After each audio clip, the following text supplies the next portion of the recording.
बॉलीवुड में एक लाइन बहुत फेमस है कि ये मूवी अपने टाइम से काफ़ी आगे थी, अहेड ऑफ इट्स टाइम। लेकिन क्या सच में हर कंट्रोवर्शियल मूवी अपने टाइम से आगे होती है या बस प्रॉब्लमेटिक होती है?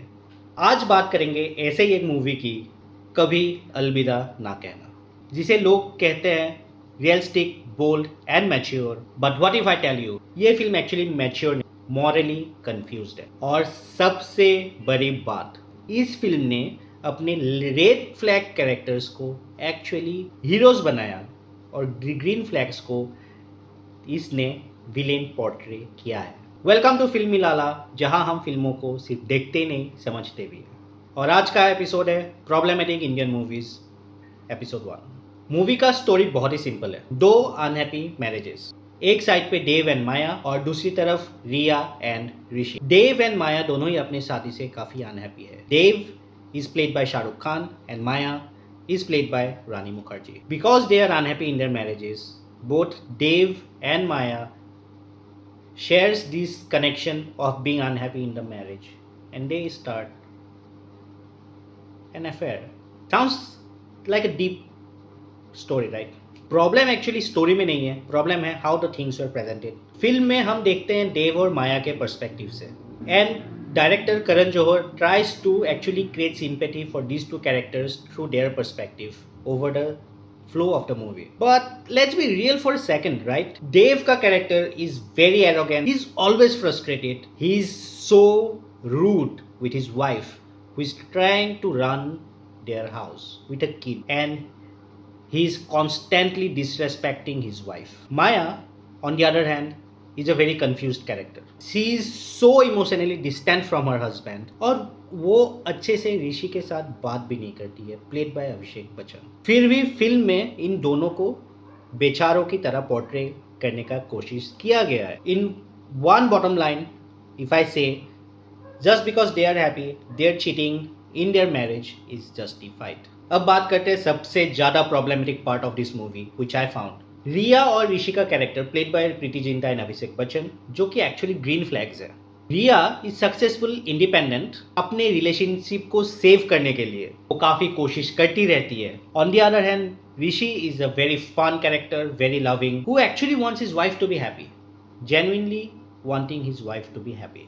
लेकिन ये फिल्म करती क्या है? This film actually tries to portray both of them as the bad guys. रिया को दिखाया गया है as too career oriented. इसे सक्सेसफुल होना एक फ्लॉ है. When your husband is not working, you are bound to be career oriented, isn't it? And ऋषि, उसका crime ये है कि वो अपनी वाइफ से प्यार करता है, and he just wants to be close to his wife. मतलब seriously, being loving is a problem now. Biggest trick क्या है?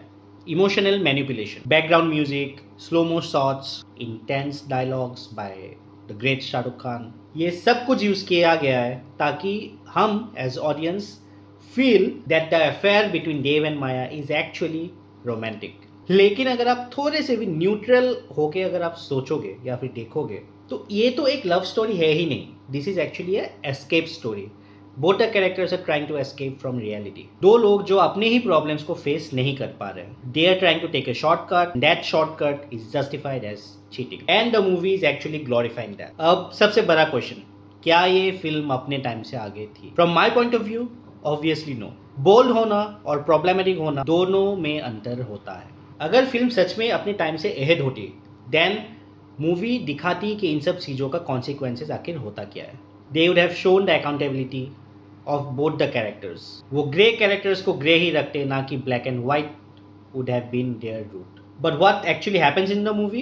Cheaters are shown as soulmates and loyal, loving partners are portrayed as obstacles. ये actually maturity नहीं है. This is a problematic narration which was given to us in the form of manipulation. In the bottom line, कभी अलविदा ना कहना surface में तो एक काफ़ी bold, mature and ahead of its time जैसी लगती है, लेकिन अगर आप थोड़ा सा डीप जाके देखेंगे तो this movie is actually very problematic. इस पे एक डेंजरस आइडिया को पुश किया जाता है कि अगर आप शादी में, मैरिज में अनहैप्पी हो, then it is justified for you for adulteration in a relationship. And शायद इसीलिए ये मूवी आज भी एक डिबेट का हिस्सा है। बट नेक्स्ट टाइम जब कोई आपको बोले कि this movie was ahead of it time, तो थोड़ा रुकिए और सोचिए कि कहीं वो एक प्रॉब्लमेटिक स्टेटमेंट को थोड़ा सा मेकअप वेकअप करके स्टाइलिशली प्रेजेंट तो नहीं कर रहे. That was my point of view. If you like what you saw, please don't forget to subscribe. और ऐसे ही और वीडियोज़ के लिए please don't forget to be a part of my family and subscribe to Filmy Lala. Thank you.